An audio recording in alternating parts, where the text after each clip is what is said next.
Alrighty guys, and welcome back. Today we're going to be showing you a new and improved Leatherface build. Now I did get an incredibly good map. I am running a bit of a wild build. I see a player over there and she does have no mither. I don't want to be bullying her because she has no mither. She's running to the strongest loop available. I can see a player on my left. I don't know where my Jake is at this point in time. Let's keep moving. I saw her running back out to the generator, but I need to check all my gens right now to know where everyone is. I only saw 2 players, yeah? Turning up my headset a little bit. Let's see what's going on over here. Nothing. Okay, cool. I spawned in the far right-hand corner. That means all 4 of them were by the shack. Scratches leading to the left-hand side too. They might be looking at trying to split pressure here. Okay, we got 1 near the shack. That is fine.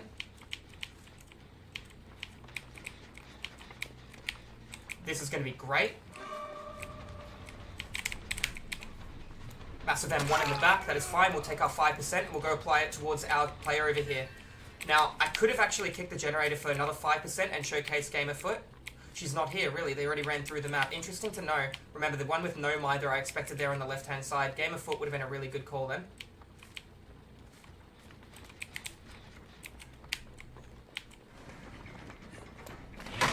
I'll take my 5%. We'll take our kick.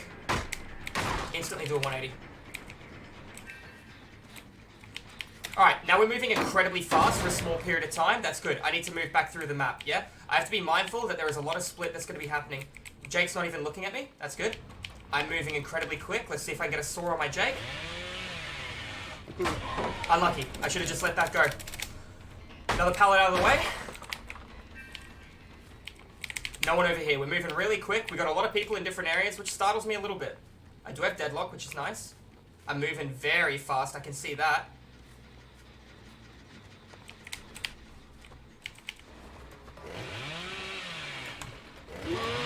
She is not going to make it. I have played with your food, and I'm way too fast for her to even get close to the window. I was expecting her to play to a locker. That's why I was going to bait my saw. Alright, that's the closest generator to being finished. Let's hook her over here. Now remember, you do get additional movement speed with stacks to play with your food while you are carrying a survivor as well. It also affects your lunge range, providing you're already 115. Let's get regression on this. I don't know where anyone is. We're going to go for a full scoot from left to right. I expect to lose a generator really soon, like one of these two, but that is okay. Let's check on this.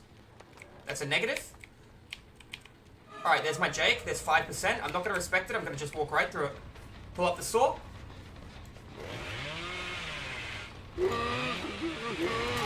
I used 2 tokens then, but that is okay. Jake is down. That's 2 immobilized. The other one's getting picked up. They're going to run in for her generator in the center of the board, which is fine. I need to hook Jake on something close-ish. There they are. Alright. I can hear the gen is getting pumped. I know there's a no mither missing, and she will probably have resilience, so she'll be looking at pumping through a gen. Movement to the right-hand side from no mither. I can get a pallet out of her pretty quickly because of who she is. Good sidestep. Not good enough. Down she goes. Pick her up. Get her to the hook. Jake gets saved off the hook by the other guy, and then I get regression on stability on the generator. 3 people accounted for, 1 person Maya. I haven't really been able to showcase the power of Game of Foot. Whenever you kick a generator while in chase, you gain 5% movement speed. Scratches leading to the right-hand side near that tree. That is fine. I saw Jake go back to the center of the board. I want to get 1 token out of him and then come straight back. I don't see anyone over here, which is fine. There's my Jake. That's 5. Let's move. There we go. Found you. I'm okay to walk through this a couple of times. Free pallet out of the way. Nice and easy. I could have lunged into it. Oh, where are you going, Bubby?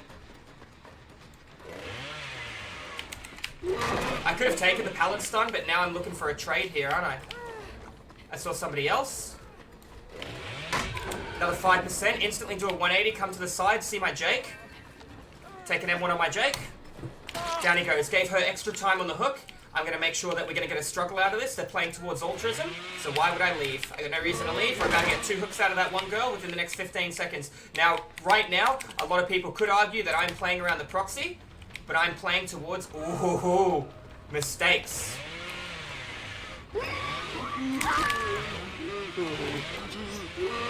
Alright, that might be game over, depending on if anyone has Unbreakable. Let's see, we're going to move in for Claudette. We got a lot of split pressure. This is a nice small map. We're in an incredibly good spot. Pallet's already gone. You have to play windows, sweetie. Can you hold this for me? I saw the crow despawn on the left.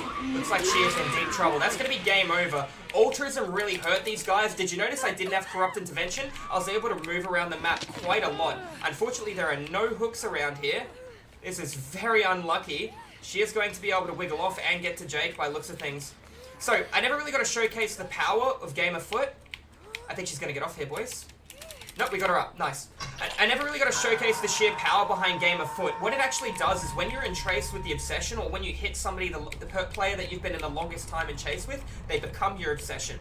So, what does this mean? This means that when I hit them, and they pallet stun me, they are my obsession. They're going to end chase. I'm going to walk away while chase is ending, or break a pallet, which is going to give me additional movement speed. So rather than getting one stack, whether I break a pallet, kick a generator, or break a wall, I'm getting basically 2 stacks of play with your food for 10 seconds, as opposed to 1 stack, which is 10% movement speed. First stack of Bloodlust is 5% movement speed. Second stack of Bloodlust is 2.5. Third stack of Bloodlust is 2.5. So for me, getting pallet stunned and breaking a generator and ending the chase, I'm moving at the equivalent as if I had Bloodlust 3. Think about the value out of that. That will be able to showcase why it's so important.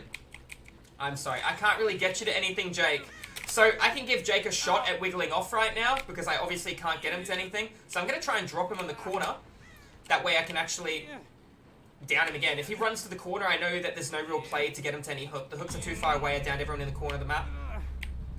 Alright, let's see what his play is. See how he goes. Okay, he runs back to the corner because he knows I can't get him to anything. That is okay. I'm going to run over here, and I'm going to see if I can find the other guy. He wants to lie in the corner. I can't actually take him to a generator. He's guaranteed a free wiggle off and a reset of the game. I want to hurry up and get into the next game. So you'll notice I don't have any add-ons for this as well. Something to keep in mind is when you're running a build like this, see that crow? That tells me where somebody was 15 seconds ago. Nice. So we know where this one is. Let's pick her up. I won't be able to get Jake to this hook anyways. Technically, Jake will have a shot at the hatch, which is okay considering how long he's been on the ground, but I will be looking at closing the hatch. Should be dying the hook here soon too anyways. So something to be mindful of is when you're playing a build like this as Leatherface, when you initiate a chase of somebody, you can chase them while looking away and moonwalking with them, as long as you know the angle of which you can curve, and you've learnt like the altitude of the map. See, I made a mistake. I was a little bit off then. So I'm running this loop technically in reverse. I'm making a lot of mistakes. But I will be initiating I will be ending chase, which will give me a stack of play with your food, allowing me to catch up to them quicker. You will catch a lot of people off if you understand the basic fundamentals, such as that, in order to be able to, how to outplay people.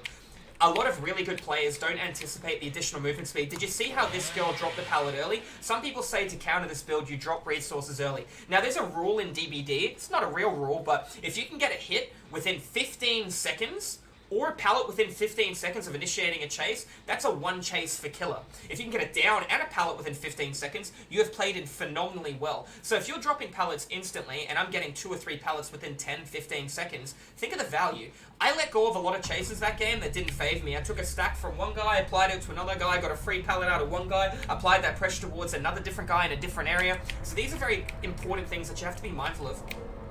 Alright, I will not be able to get Jake to the end, and unfortunately it looks like Jake is going to bleed out. I would love to have hooked him, but he would not let me hook him. I'm looking for the hatch right now, and it looks like he is out of luck.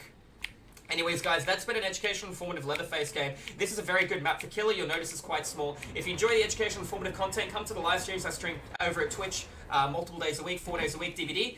Make sure you tune in for it. Otherwise, I will see you in the fog in the next